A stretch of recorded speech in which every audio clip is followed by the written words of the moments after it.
And here is the roster. This has got to be the worst roster in the entire state of Oregon by a lot. Our best locomotive is a former 18SF RSD5, 2105. It is a six-axle locomotive. It it has a high amount of speed, but it's very weak. It can only haul 5 or 6 cars on the grade, and it's got good tracking ability, which makes it it's the go-to locomotive for hauling freight. That's 2105. Now looking at our rolling stock, we have a log car, which is basically a 40-foot log car. Then we have a 40-foot stock car, which has been converted into a box car for hauling merchandise. And we have over here, we have our our biggest locomotive, CMEX number 14. Now, full disclosure, CMEX 14 is a second-hand locomotive, and I didn't paint it those colors. That's what the colors it came as, and that's the locomotive I use for, hauling heavy freight in case I want to haul heavy freight trains. So that's just the locomotives and cars I own. So we're going to be running this N-scale train just for show.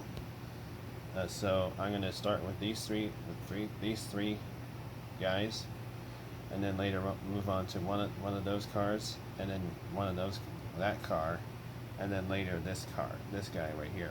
So that's what we're going to be doing today. So let me tell you a little backstory about number 14. I bought it secondhand from another person, and the person was selling N-scale stuff. So I thought, well, why not just do N-scale for a little while? As you know, I know some of you, I know I'm getting burnt out on HO for a while, so I decided to do something a little bit smaller.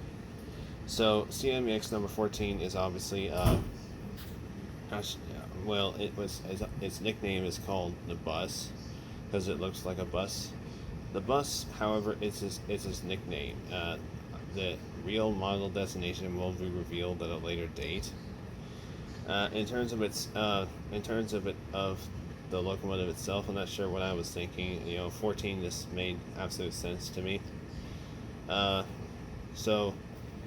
course, a little bit about number 14. It is a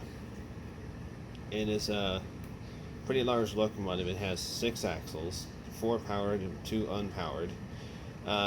It's a locomotive that came from the ITT Rayonier Corporation originally, and was the third number 14. And later it was sold to NREX, and then later to CMEX. The what do you call it? The Cornelius McMinnville and what was the last one? Did I say the Cornelius McMinnville and Evergreens. Yes, that's what the name of the railroad is. The locomotive is pretty huge. I mean, pretty much ever since I was a kid, every time I create a new railroad, it seems like, well, the only 2 times I created railroads, is that every time I start a new railroad, I always end up with a large locomotive like this. It's I just don't know where that comes from. I just love large locomotives. It just absolutely draws my attention every time. So number 14 is obviously not my first choice for a locomotive. It doesn't perform very well. It is a Trix model, which is probably before your time. I'm not sure what year that would have been, but it does come with the knuckle couplers, which is nice, which is why I have knuckle couplers on 2 of my freight cars. And the power pack I'm going to be using is probably the most unusual power pack. This is a 1370 power pack. So back in its Rayonier days,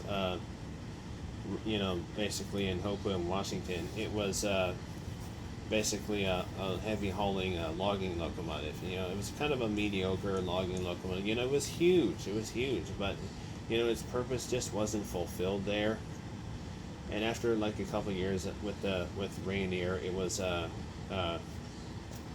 sold off to a number of companies, and eventually ended up in the hands of the CMEX. And CMEX is a kind of a new company, and so They lettered it CMEX number 14, kept its original number for number 14, and of course the railroad somehow found it painted brown. They decided to keep those colors because they thought those colors would be perfect for a railroad like this. But other than that, there's really no this locomotive has seen better days. But we're gonna start running it and see what happens. So this is the route we're on right now. This is goes over here. It ends up right about there in Cornelius Junction. So we're going to start in Cornelius. We're going to go all the way to Hillsdale. And that's about a distance of about 6 miles. So that's a distance of about 6 miles. So one complete rotation around this layout is about a quarter mile. So you need to go around, let's see, 3, 6, 9, 12. 3, 6, 9, 12. 4, 8, 12, 16, 20. 24. Need to go 24 times around. So we're going to be doing a lot of skipping throughout this video. So we're going to have to go around 4 times to equal 1 mile. So we're going to have to go around this layout 24 times to get 6 miles to go to Hillsdale and pick up some cargo for this car. We're going to drop off the logs at the end of the line in we're going to drop off those logs in Tatum Brook, which is about 22 miles down the line. So it's going to take a long time to do that. So we're not going to be able to do that today. We're just going to do the short run to pick up some cargo in Hillsdale and bring it back to Cornelius Junction. That's going to be about a 30-minute video unless I skip through things. So we're going to be doing a lot of skipping throughout the video. But you'll get to see the whole thing in a different part of the internet.